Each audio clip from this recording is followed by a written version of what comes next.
दोस्तों वीडियो में इस बात का विश्लेषण करेंगे कि सीजेपी के फाउंडर अभिजीत दीपके ने गधा कहते हुए, बेवकूफ कहते हुए किसका मजाक उड़ाया और पिटाई कांड पर बीजेपी को क्या सुना दिया। पहले बात करते हैं कि पिटाई कांड का इंपैक्ट क्या हुआ। पिटाई कांड ने अंतर्राष्ट्रीय सुर्खियां बटोरी। कई इंटरनेशनल मीडिया हाउस ने भी छापा कि देखिए भारत के इतने बड़े राज्य में तबेले में स्कूल चलता है। तो भारी फजीहत हो गई है इस पूरे मामले में बीजेपी सरकार की।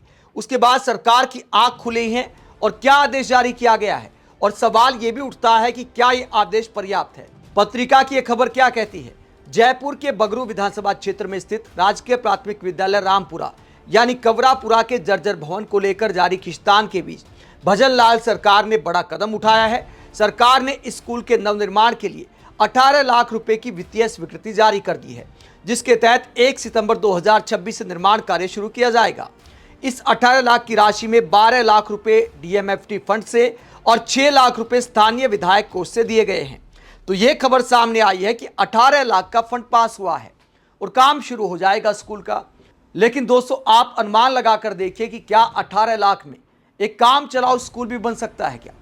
अगर प्राथमिक स्कूल है तो 5वीं तक का स्कूल है, 5 कमरे तो सीधे सीधे होने चाहिए। इसके बाद एक प्रिंसिपल रूम होता है एक सम्मानजनक स्कूल में, 4 दीवारी होती है स्कूल की। अगर मिड डे मील बनता है तो एक रसोई भी होनी चाहिए। क्या इतना भी बन सकता है? ये बेसिक मैंने आपको बताया है। क्या इतना भी निर्माण आजकल महंगाई के ज़माने में 18 लाख में हो सकता है? इसका जवाब ढूंढना मुश्किल नहीं है। तो सवाल ये उठता है कि क्या 5 कमरे बनाए जाएंगे या 2 कमरे में ही 5 क्लास चलाई जाएंगी, क्योंकि देश में बहुत सारे स्कूलों में ऐसे ही हालात हैं। 1 कमरे में, 2 कमरे में या 3 कमरे में कैसे कोई स्कूल चल सकता है? और जब कमरे पूरे नहीं होंगे तो उसके बाद माता पिता बच्चों को उस स्कूल में एडमिशन क्यों कराएंगे, जिसके शिक्षक सबसे अच्छे होते हैं लेकिन भवन अच्छा नहीं होता, या भवन इतना खतरनाक होता है कि कभी भी गिर सकता है।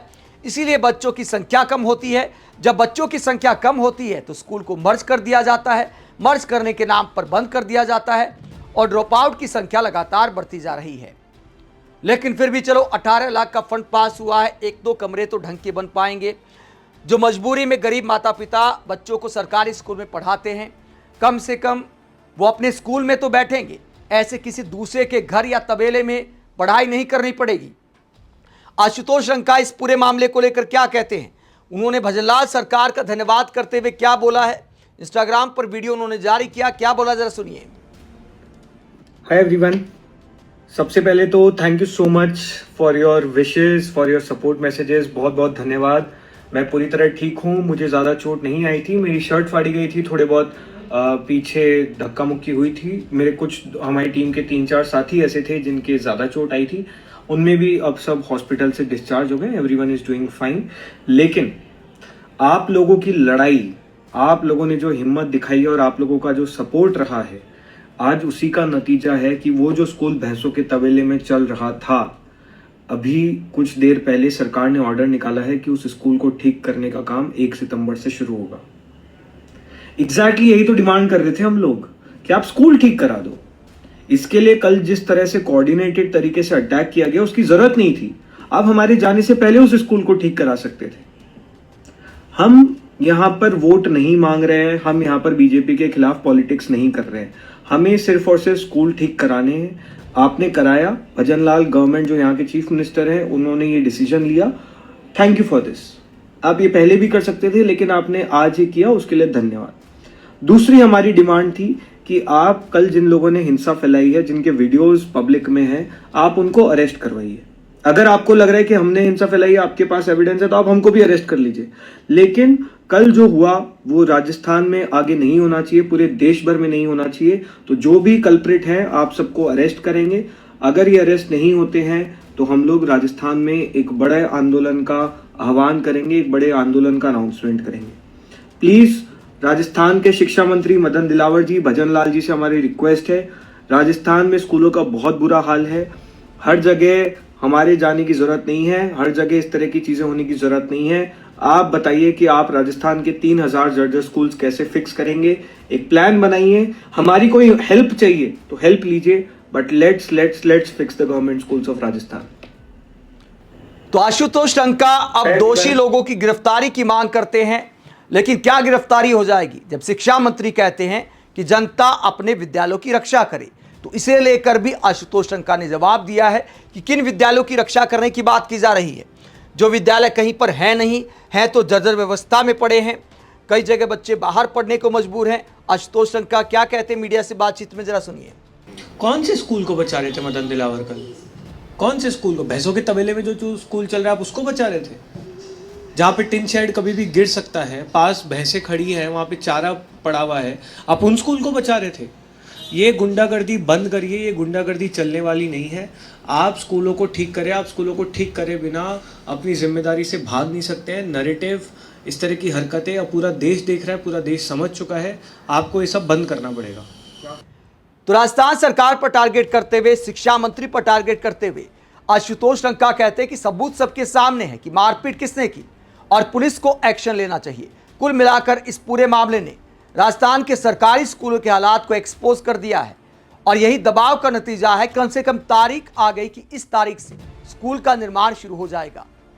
इस पूरे मामले पर बीजेपी का मजाक उड़ाते हुए आशुतोष टंका और अभिजीत दिपके का एक और वीडियो सामने आया है, जहां लाइव बातचीत में क्या कहते हैं अभिजीत दिपके, किसको गधा कहते हुए, बेवकूफ कहते हुए मजाक उड़ाते हैं। हालांकि इनकी भाषा पर जरूर लोग कटाक्ष कर रहे हैं कि क्या बीजेपी पर इस तरह की भाषा का इस्तेमाल करना चाहिए। क्या कहा अभिजीत दिपके ने, जरा सुनिए। बताओ क्या हुआ, बताओ। वही जो तुम्हारे साथ हुआ था, गुंडे प्रिपेयर करके आए थे। हाँ, गुंडे प्रिपेयर करके आए थे, मारपीट करने के लिए कर दी। बट पता है बेस्ट पार्ट पता है क्या हुआ इसका? मैं हाँ। जाता, टीम जाती, कवर होता, एक दो जगह न्यूज़पेपर्स में आता, ठीक है, कि ये स्कूल इंस्पेक्ट करने गए थे, और खत्म हो जाता है टॉपिक। राइट। ठीक है, इन लोगों को ये लगा कि इनको घुसने नहीं देना है, ठीक है, तो पत्थर वत्थर मारे। यार बेवकूफ लोग हैं, बेवकूफ लोग हैं। तू जाता, कवर किया पता है, एक न्यूज चैनल मैं वही कह रहा हूँ, ये ना इतना बेवकूफ लोग हैं। तू जाता, स्कूल देख कर आता, तू वीडियो डालता, उस वीडियो पर 2-3 हजार रिट्वीट्स आ जाते, इंस्टाग्राम पर 50-60 हजार लाइक्स आ जाते। लेकिन इन्होंने गुंडागर्दी करके इसको नेशनल मुद्दा बना दिया। इतने गधे और बेवकूफ लोग हैं ना ये। नेशनल भाई, वहां पर इंटरनेशनल मीडिया के 1-2 चैनल्स खड़े थे वहां पे। इनको समझ नहीं आ रहा है डील कैसे होगा। मेरे को 1-2 लोगों ने भेजा है, India's largest state has a school running in cow shelter in its capital. भाई तुमने खुद ही खुद की बदनामी करवा रहे, खुद ही खुद की बदनामी करवा रहे। तो अभिजीत दिपके और आशुतोष टंका इस बात को लेकर मजाक उड़ाते हैं कि अगर मारपीट ना होती, वीडियो वायरल ना होता तो इंटरनेशनल लेवल तक मीडिया में नहीं छपता। तो खुद ही बेइज्जती करा ली इन लोगों ने। लेकिन दोस्तों, मजाक से परे गंभीर बात यह है कि अगर तबेले में स्कूल चल रहे हैं, एक कमरे में स्कूल चल रहे हैं, अगर स्कूल धराशायी हो रहे हैं, कहीं छज्जा गिर रहा है, कहीं छत गिर रही है, इस तरह की खबरें हर महीने 2 महीने में सामने आती रहती हैं, तो सरकारी स्कूलों के हालात कैसे बेहतर होंगे। माता पिता प्राइवेट स्कूलों में लुटने पर मजबूर हैं क्योंकि सरकारी स्कूलों की इमारतें राम भरोसे चल रही हैं। वरना सबसे ज्यादा टैलेंटेड टीचर की अगर बात करें तो वो सरकारी स्कूलों में है, फिर भी माता पिता को मजबूरी में प्राइवेट स्कूलों में बच्चों को पढ़ाना पड़ता है क्योंकि इमारतें अच्छी नहीं है, सुविधाएं नहीं है। आप इस पूरे मसले को लेकर क्या सोचते हैं, कमेंट बॉक्स में अपनी राय जरूर दें। साथ ही चैनल को सब्सक्राइब भी करें। नमस्कार।